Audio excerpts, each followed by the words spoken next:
Goofy challenges. That is something that I do. Hearts of Iron 4 is also something that I do. And I've done one other goofy challenge as Soviet Union before, and you might be able to find a link in the top right corner to it. In that one, I played the whole game using 10 width infantry with field hospital support and nothing else. But what if I did the complete opposite? So today we are using 50 width infantry with no support companies or artillery. So that means no support companies at all, no artillery, anti-air, anti-tank, and no tanks. Anyways, I'm at risk of talking too much at the beginning of this. So let's get started. Basic research. And for the army, we are going to delete everything that isn't infantry. Well, actually, Mountaineers aren't infantry. We can keep them. Delete everything.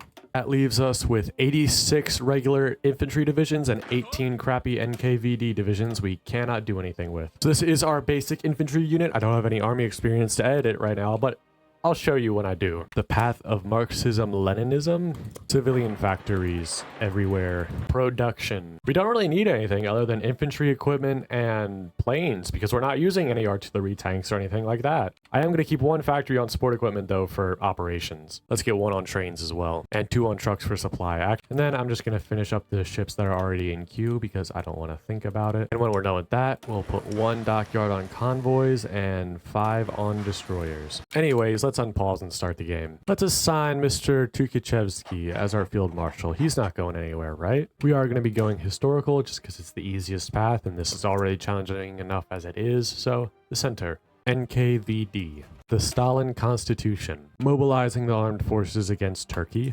Chief of the army. I know this guy's going to get purged, and this guy, I don't really care about speed all that much when I could get more army experience, which is much more useful. Army experience will especially be useful in making our big-ass template. Okay, get out of the way, all this spam. Let's design a plane together. So our fighters are ideally going to have 2 heavy machine guns and 1 set of cannons. We don't have heavy machine guns. I don't want to add on the cannons until I get engine 3s. So we're going to give it the best level of 1 engine. So that's the number 1 engine Mark II. And then ideally we put as much armor on it as possible, but we don't have that researched yet. So this will do. Let's put that into production. Now this is very, very important. We want to get this thing here for the spirit of the army, bayonet strength. This does something special. So I'm going to start building my 50 width infantry template. And as you can see, I'm adding on infantry and it is costing me 0 army experience. And there, this is the only template we are allowed to use in combat. And we're going to take away the artillery when we have 10 army experience to do so. And with the amount of divisions I have right now, I'm missing 100,000 infantry equipment. The Anti-Soviet Trotskyist Center. Another group of traitors has been brought to justice. The German-Soviet Treaty. This one gives me some good tank boosts. This one gives me a minus 75% armor research speed thing. Now, obviously, this is awful, and you know, we're playing as the big mighty Soviet Union. We have the industry to make tanks, but I have forbidden myself from making tanks, so you know what? No. The trial of the generals. All traitors must pay the ultimate price. Wait, what? What happened to Tukhachevsky? Anyways, time to make Trotsky disappear. And by that I mean, let's make an ice pick disappear inside of the back of his neck. Just another day inside of the Soviet Union. I think we should expand the Red Fleet. Don't worry, I'm just kidding. Of course I want to do that. Let's improve the army. Aha, it was a double dupe. Propaganda. Rushing ahead on infantry equipment. Yeah, it's pretty ahead of time, but I mean, what else am I going to research? Military theorists. Doctrines are going to be very, very important in the strategy that I'm using. Sending an attaché to China. Now we will get stuff, and we'll also get pestered a lot, apparently. The purge has been completed, and I lost my captain of industry. I will turn Armenia into an economic powerhouse. Research slot. Defense in depth. Now, if you do this focus right here, foreign experts, and then hire this industrial concern, the construction company, then you'll get access to these decisions, and if you get to 30 opinion with the United States, then you can click this button, which will give that industrial concern a plus 10% production efficiency cap, which seems like the most worthwhile one here to me. But you want to know what's better than more production? More propaganda. What would this world be without propaganda? Let me know in the comments. What a wonderful spy. Yes, I think this is a good name. Goodbye, Senor Trotsky. Limited conscription. I think we should specialize in shipbuilding industry. You can see here collaboration, government missions, cost support equipments. That's why we've had that one factory working on it this whole time. And actually, it looks like we don't even have enough. Never mind, it's 200. I thought it was 2,000. All right, we're good. The Molotov-Ribbentrop Pact. Well, why wouldn't we sign the treaty? New army of 24 divisions. Do we have enough infantry equipment?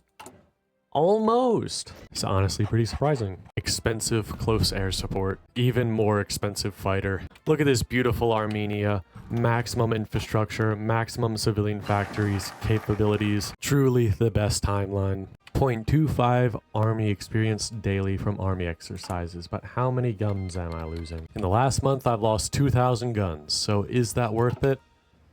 Maybe. I'm making about 400 a day, but I do need those guns. Army experience is just as vital though, because I need to book it to this doctrine here, because this shortens the combat width of infantry, which I absolutely need right now, because with this being 50 width, this is completely worthless. I need this to shrink if it wants to have any fighting capabilities. Maximum collaboration with the Germans. Let's do Romania next. Just kidding.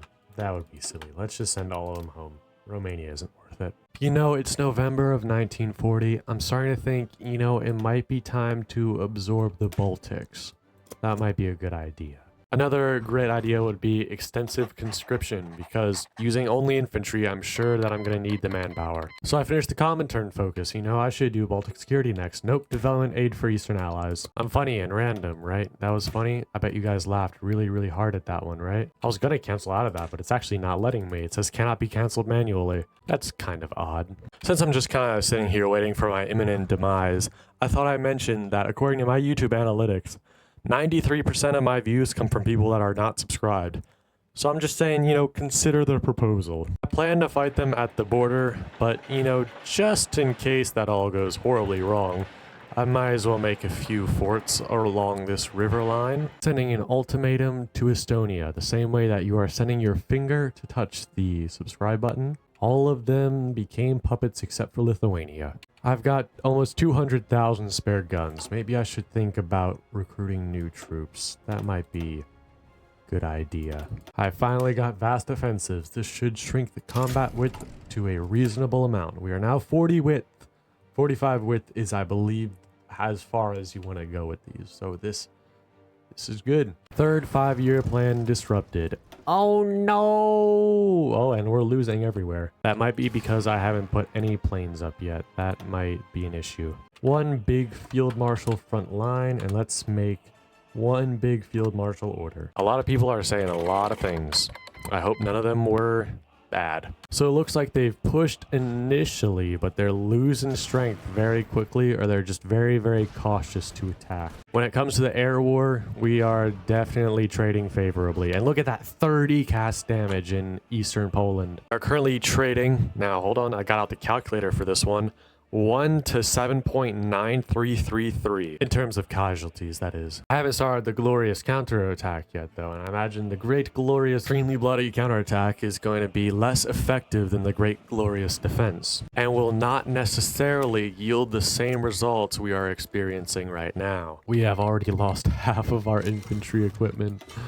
Oh no, and I forgot to use the cipher. That just means that we have the cipher available for the triumphant counterattack. 1 to 19. I'd say we're doing pretty well, and they aren't even attacking anymore, and it's been like a few months. Currently at 100,000 casualties versus about 800. Now here's a question. This decision here reduces the minimum training level by 10%.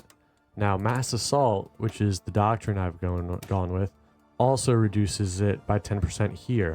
It needs to be 20%. But theoretically, with both of those in, can I immediately deploy? I can immediately deploy a division without training it. The potential for exploits here is unknown to me because I can't think of any, but you can probably do something with that. Is it time for the counterattack? The great, glorious, only aggressive, only battle plan counterattack? I think it might be. And it looks like we're mostly losing. We lost about 60,000 men there in about 2 weeks. 8 divisions encircled.